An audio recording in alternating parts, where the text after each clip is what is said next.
Hey, remember this? It's a 61 Ford Econoline, the original modern-day van. And here's a new original, the 76 Econoline. It's changing van history again. Check it out. It's the only van with a strong separate frame. And they move the engine forward 18 inches for more freedom to move around than in any other van. And no matter how you trick up your Ford, there's lots of room for bags and boats and beauties. Us? No, these beauties! See the new Econoline at your California Ford dealer.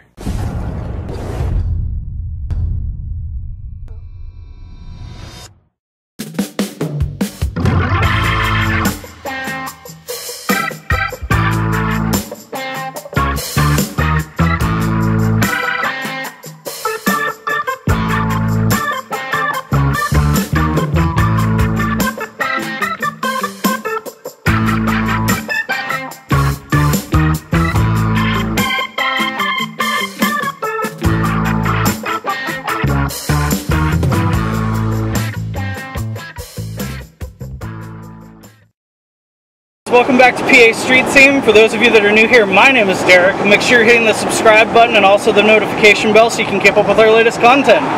Today we are riding with Tim Scanlon. Hello. In his 1976 Ford Econoline E-150, otherwise known as the Denim Machine. Affectionately referred to as Desiree. Affectionately referred to as Desiree. So Tim, what's the story behind your van? I bought this van about a year and a half ago at a Mecum auction over in Harrisburg. Lot 218, it's a denim machine at no reserve, a 76 Ford Econoline denim machine created by Hot Rod Magazine, Coca-Cola, and Levi's. It's unrestored with original red, white, and blue paint. Comes with the promotional material, warranty card, order sheet, poster. It's a 76 denim machine at no reserve. I've been looking for a van for a number of years. I saw this was going to auction, and I had a fixed price, and I've got it right at what my max price was going to be. So I was lucky to score it. Now, is this one of the original 10 in America that was the contest giveaway, or was this one of the bottling owned cars? This was originally owned by Coke Bottling in Daytona Beach, Florida. Excellent. And I believe there were 109 that they gave to bottling companies, and then 10 that they gave away in the sweepstakes? I think there was 99 that were given to bottling companies and 10 given away, for a total of 109. Gotcha. And there's 14 known to exist. And then they gave away 15 additional to Canada. Was that part of the 109, or? No, that's an additional, and they're slightly different. They have a different front spoiler on them and a different wing. Those are the major differences. Okay. Yeah, vanning was really hot in the 1970s. It started kind of in Southern California and was a regional thing for a while, and then it kind of blew up over the country. What kind of made you fall in love with this particular van?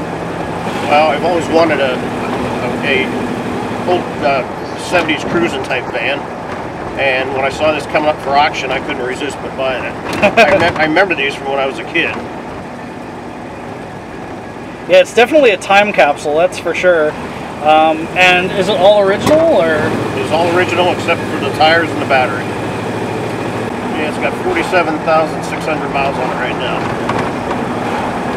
I don't think any of the modern cars I own have mileage that low right now. Well, and we actually just left from the spot where we met up, and as we were leaving the parking lot after I got all the camera equipment set up, it was hard to almost even be able to leave because it was breaking necks and people were wanting to get pictures with it. It's definitely a time capsule, and it definitely catches your eye, that's for sure. Yes, it does. It gets attention wherever it goes, particularly at van-ins. A lot of the old vanners remember these from back in the day, and you don't see many very often, so when I take it to a van show, the people go nuts for it. It was really hard to find information about this online. Yeah. Like you said, there's not many left. No, and most bottling companies use them as advertising and promotional events, and they use them very hard. That's why I think very few survived. Do you think that they were crushed, or what do you think the story is after they kind of put them away wet? I assume most of them ended up in a junkyard at some point. I know that people have found parts for them in junkyards, so nowhere around here that I'm aware of. Gotcha. Now Tim has actually a pretty awesome collection of vehicles. This is just the first one we're going to be highlighting.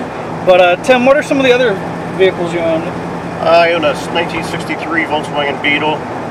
I own another 76 Dodge short wheelbase 3/4 ton van. I own a 1984 Rabbit GTI that has about 72,000 original miles on it, and I have a 2014 Dodge Challenger. And the color is plum crazy? Yes, the Challenger is Plum Crazy Pearl, PCP. One of my favorite colors to see that in. So yeah, you'll be seeing a lot more of Tim and his vehicles in the coming months as we're kind of working our way through coronavirus. Luckily, Tim and I are good friends and he lives close, so I have access to some really cool cars for you guys. But yeah, I remember the day that you bought this van and I saw the pictures show up on Facebook and I was like, what did he buy? And the second I saw it in person, I fell in love. This thing is such a time capsule. I mean, there's so many things and so many companies that were involved with this that don't even exist anymore. Absolutely. It has a radar detector here. It has 8-track and CB that were in it. I think you had done the research that these cost about $18,000 to build in 1976. Yeah, the original Hot Rod magazine showed valued at $18,000, which when I did a little bit of research, I was kind of shocked at the inflation rate. Inflation to today's numbers, that $18,000 quickly turns into $81,000 and change, almost 82 grand. So that's a lot of prize. Yep, that's a lot of van. Especially considering it was no purchase necessary to enter. Absolutely. And I'm sure people probably couldn't afford to put gas in them either at that time. Yeah, it's surprising at that time that vanning was such a big thing, given all the issues they were having with fueling and stuff at the time. Yeah, they kind of took over for the muscle car here. And if you look at a car of 1976, it has huge bumpers on it. It's, you know, pollution controlled. Apparently vans and trucks could bypass some of those safety standards. So if you look at a 76 van, it has, you know, smaller bumpers. I don't think they had near the emissions control on them. This is a 351, so it drinks the gas down pretty well. Sounds incredible, though. Thank you. Here's the horn. We get out of town here, I'll blow for you. I don't want to startle anybody.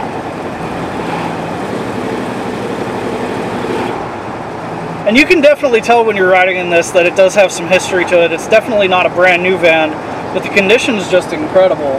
It is. You're really riding around in a piece of Americana. And the flame paint job, combining the Coca-Cola red and the Levi's jeans blue, was actually... Oh, get that on again. Yeah, perfect. But yeah, they did the red, white, and blue not only because of the company colors, but also because it was the America Bicentennial celebration year, 1976. So it just kind of worked out real patriotic. And I saw that Ford at the time was really trying to push the idea that you could customize their vans. I actually have one of their commercials right here.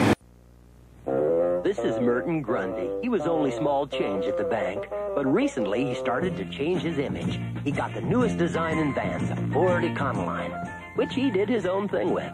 A wild and woolly paint job, and he customized Ford's spacious front room especially for his special friends. Get a Ford and do your own thing. At your local Ford dealer, he has what California drives. So yeah, they definitely weren't shying away from crazy paint jobs and the idea that you could really make a van your own. From what I read, it was much to the chagrin of a lot of true purist hot rodders when the van guys started getting into the scene because they didn't really know what to make of it. Kind of how I feel people, kind of old hot rodders, are with the new import guys to an extent. Although I don't think it's nearly as bad as it used to be, back when it was more new, but I think they've had time to kind of commingle and coexist enough now. But yeah, these vans in the 70s were insane because that was when you saw people doing like disco balls and mirrored ceilings for activities that we won't speak of. But shag carpets like this van had and big crazy airbrush murals, it was really a time for self-expression. So Tim, what are your plans now? You're about, what, almost 2 years deep into owning this. Any major plans for restoration or any major changes? Nope. Plan to keep it all original, just as it is. Take it to some van shows, take it to some truck-ins, have fun with it. Drive it. Yeah, that's awesome. I love when people have really cool vehicles and they're not afraid to drive them because, I mean, cars are fun to look at, but they're way more fun to drive. Absolutely.